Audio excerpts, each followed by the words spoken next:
So you decide, I want to build wealth. I want to live a rich life. I get it. We all do. And you think that the vehicle to do it, the way to do it is to go out and start your own business. Well, the interesting thing is when you look at the statistics, most business owners will never be wealthy. You wonder why? Well, in this episode of the Affluent Entrepreneur Show, I'm going to break it down for you. Tell you what to do instead, what not to do, and how to make it happen. I'll see you in the episode. Well, there's this impression that if you are a business owner, you must be wealthy. It's not really the case. Here's the thing. There's certain problems with business owners that they don't run their business in a way that allows them to build wealth at the same time. It's one of the reasons that I wrote my recently released USA Today best-selling book, Building Your Money Machine, is because it's one of the things that I was getting wrong in my businesses. I saw that my business was my wealth. It's one of the big mistakes. Now, let's just look at some statistics really quickly, because now you'll start to understand where this all comes from, and I'll break it down for you here. And take this as a lesson of what to do if you are a business owner, if you want to be a business owner, you want to use business ownership as a path to wealth. What you need to do differently, what do you need to do better, and what you need to not do. All right, so the U.S. Bureau of Labor Statistics said the failure rate of most businesses is 20% in the first 2 years, 45% in the first 5 years, and 65% over a decade. Okay, so when you just look at the success metrics, using business ownership as the vehicle to wealth creates a bit of risk, because the likelihood of success, and depending on the kind of business, like if you're going to start a restaurant business, the failure rate on those is even higher. Now, I'm not saying not to do it. Look, I've got multiple businesses. I've started businesses. I've bought and sold businesses. Over the years, I've worked with clients that have had their businesses, built business. I sit on a board of directors of a business that was founded in the late 1800s. So businesses do exist. I'm just trying to give you a little dose of reality, and not to convince you not to do it, because that's talking out of both sides of my mouth, because I'm doing it. I'm trying to convince you how to do it right. Okay. And if you start to look at this, one of the other statistics in some of the studies that I've saw was that small business owners, when they started their business, over half, 54% of them said they didn't have a good understanding of financial management before starting their business, or financial literacy before starting their business. Y'all, you're going to go out there and you're going to bet the farm on building wealth by starting a business, but you don't understand the financial metrics and the financial analysis and the financial methods and methodologies and all the stuff that drives business, no wonder the failure rates are high. So it's not about not doing it, it's about understanding it. Now, here's where the challenge is. A lot of business owners come to business because they were working for someone else and they said, I can do this better on my own. And you are a tactician, you are someone that has expertise, knowledge, experience, and you want to take that and put it in the world. That's great. You have specific set of skills that you can go out there and serve and create a solution. That itself doesn't create a business. That is simply a specific set of skills that you can take out to the world and solve a problem. You have to bring and create business around it. You have to create a structure around it. You have to create operations around it. That's a different skill set that many business owners, when they first come to it, don't have. Now, some of us, the reality is, some of us become business owners or entrepreneurs by necessity. We got outsourced, downsized, laid off, fired, whatever it is. But by necessity, we said, I just got to do this on my own. So you took the skills to the marketplace, but you didn't take a business to the marketplace. And so I think this is one of the statistics that I found staggering, that over half of small businesses didn't have a good understanding of financial management. If you're thinking of starting to build a business and use the business to build wealth, I think it's important for us to understand the financial management of the business and the wealth, okay? 48%, same study said 48% of business owners plan to build their personal wealth by growing their business. Yo, 54% said they don't have a good understanding of financial management, but almost 50%, 48% said that they want to grow their wealth through the business. Well, if we're betting that much of our financial future on the business, it's going to help us to make sure that we have the skills, the knowledge, the wisdom, and everything to take it forward. Okay? There was another study that I read that said business owners have 70 to 80%, right? 70 to 80% of their net worth tied up in the company. This is a problem. This is a problem. I'm saying it from the perspective of understanding that what we're trying to do when it comes to wealth isn't just some lofty number. We can build wealth. You can acquire a bunch of assets and you build wealth. But if those assets create wealth but no cash flow, you are poor. You are asset wealthy, but you are cash flow poor.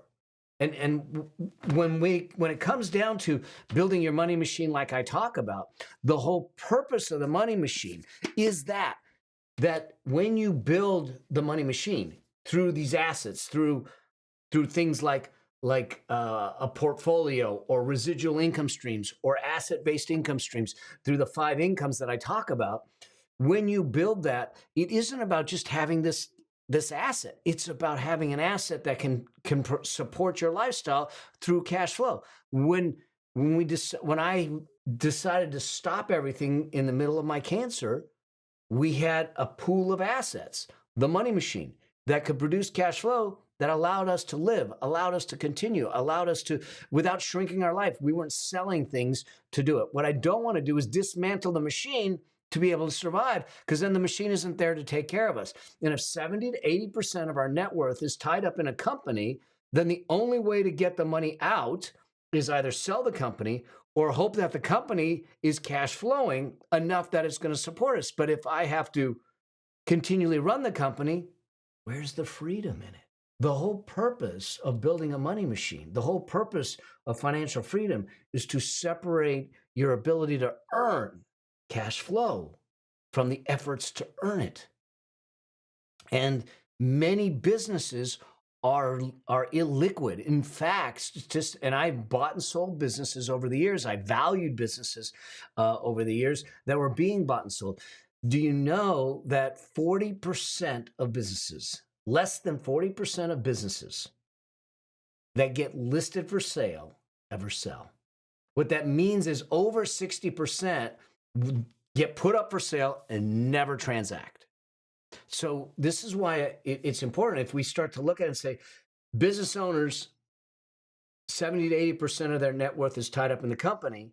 And if their way of now getting cash out is to sell the business, yet more than 60% of businesses do not sell, this is a problem, okay? It's a focus and a concentration of risk that can get you into trouble. It's one of the things that I think we need to think about. So now, why do I say they'll never be rich? There's some things that I see habitually happening in businesses, and I'm going to walk through some of them for you here, so you can understand where they come from. The first is this, okay? Number one, and this is huge, is this hyper focus on revenues. Y'all, okay? Revenues is a vanity metric. Revenues is a vanity metric. I don't care what your revenues are. Revenues are the top line, okay?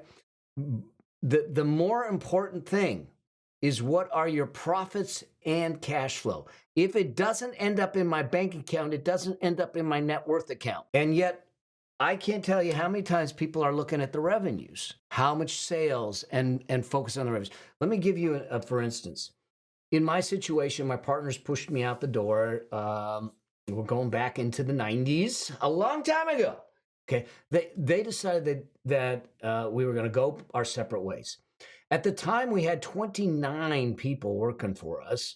And at the time, it would cost us $100,000 to $110,000 a month just to open the doors and break even. So it was costing us $1.2 million to open the doors and break even before we took a dime out, because we had office, we had staffing, we had all that stuff. When we separated, I asked them, I said, here's what I want. Give me a couple of phone lines on the phone line bank, someone that's going to answer the phones, access to the infrastructure like copiers and things like that, and access to one assistant and an office. That's it. So I paid them office rent and all that stuff. And that was it. So I went from a staff and overhead of 29 people to me and a couple part-timers. That's it. That first year, I billed, revenue-wise, I billed 60%, 65% of what they did as a firm with 29 people. But I took home 3.5 times more than the other partners did. So what happened is that my revenues went down, but my profits and cash flow went up. I'm not living on revenues. I'm living on profits and cash flow. I build wealth on profits and cash flow. Your focus in business is on profits and cash flow. Yeah, we need the revenues because without revenues, we'll have zero profits and cash flow. But revenues alone isn't enough. We have to look from the revenues and say, how can I make it profitable and have the cash flow? Okay. The second thing that I see with the owners is they put themselves last. Okay. Now I get it. You're going to invest your time, your effort into a business. But if you don't ever take a salary, if you don't ever take compensation out, then you're doing basically work for free. You're betting on the fact that the business will grow and someday you will get paid. But we already said that 60+% of businesses that get listed for sale never get sold. So it's a fool's game to do that. What we need to do, and I did this in a special training that I did called Entrepreneurial Cash Flows, is that you need to have a plan. And in that plan, implicit to that plan, is you getting compensated for the work that you do. Because if you are an operator, if you stepped away, you would have to pay someone to do it. You should be planning for that. If your business can't be profitable and doesn't have the margins to carry paying for the functions that you are serving and everyone else is serving, then there is a problem with your profit structure. And we need to go back. But I watch over and over again people that do not pay themselves, which means that they have no additional cash, which means that they are not building wealth. It's all in the business. Therefore, 70 to 80% of their net worth is tied up in the company. Okay. Now, I get it at the beginning. You might be reinvesting in doing that. But long term, make sure that you're taking money out of the business for yourself. If it can't afford it, you have to evaluate and take a critical look, line item by line item, about the company to see where the profitability structure is, where it's bleeding, and how to fix it. Okay. So that's number two. Number three is I see them stop reinvesting in the business. Now you're going to feel like some of these are in conflict with each other, but the reality is what we're trying to do is balance these things. Okay. You're investing in the business to get it to grow. You're investing the business to develop marketing plans, to develop clients, to develop products, to develop services, to develop people. So there is an investment that you need to do. But if we start to rest on our laurels, complacency is the first step to crisis. Okay? Even though you may have been tremendously successful in the past, it doesn't guarantee their success in the future. And if you get complacent, someone is coming to steal your lunch. just the way it is, especially if your business is profitable. If you have high margins, high profit business, the one thing I can guarantee is going to happen is competition. Someone's coming for a piece of that profit, and they're going to find a different way, a better way, and they're going to take your market share if you're not careful. So bottom line is you can interpret this as stop reinvesting in the business or stop being the leader in your market or your industry or your community. You need to stay at that cutting edge. You need to stay as sharp as you were to when you began the business throughout the business, or you start to fall behind. Okay. Then number 4, this is a huge one. Not running 2 journeys. This is, in fact, the basis and everything that I talk about in my book, Building Your Money Machine. All right. And it's important for you to understand this because I made this mistake. I thought that as long as I grew my business, as long as I grew my revenues, as long as I got more clients and more clients and more projects, and I was generating income, I was going to be fine. The problem was I was running on a treadmill. I was constantly running on a treadmill. And the only way for me to increase my revenues, my profits, and my cash flow was to run longer, harder, faster on the treadmill. And the only thing that assured me of was burnout, breakdown, and disaster. Okay? The problem is that is the one journey we are taught, called an earnings journey. We are raised in school, growing up, go get a good job, get a good career, a good professional path, build a business, make money, make money, make money. You make money, that's going to solve all the problems. It don't solve all the problems. I promise you this, financial freedom isn't in the making of the money. Financial freedom and wealth isn't in the making of the money. Financial freedom and wealth is what you do with the money that you make. It's why in the book I say you're on 2 journeys. The first journey is the earnings journey. That's the business side of it. But the business is meant to optimize value and optimize cash flow. It isn't meant to give you freedom. It's meant to give you the cash flow. Then there's the second journey called the money journey. And I break it all down for you in the book, but it is the money journey. This is how you take the cash flow from the earnings journey and build something that doesn't require as much effort to create the earnings. This is where you optimize assets and time. You get your time back. You get to live by choice. This is where you build freedom. This is where you get control. This is where you create a legacy by creating something that is separate and apart from you. The money machine that we've created, the portfolio that we've created, the assets that we created. Yes, there is some effort, but it is nowhere close to the effort that it took to write the book, or it's nowhere close to the effort that it takes for me to do the work that I do.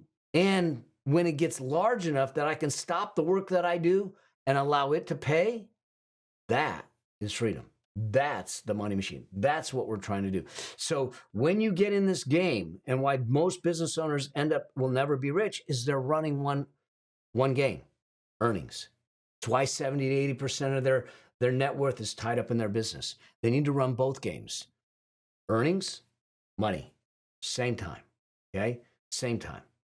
The answer to all of this is the money machine. But here's some other things to think about. And I hear this all the time. When you talk to an entrepreneur, a lot of times I want to take that piece of cash. I want to take a slice of their profit, and I want them to build the money machine. And their response back to me is, but Mel, I can make more money if I put that money back in the company.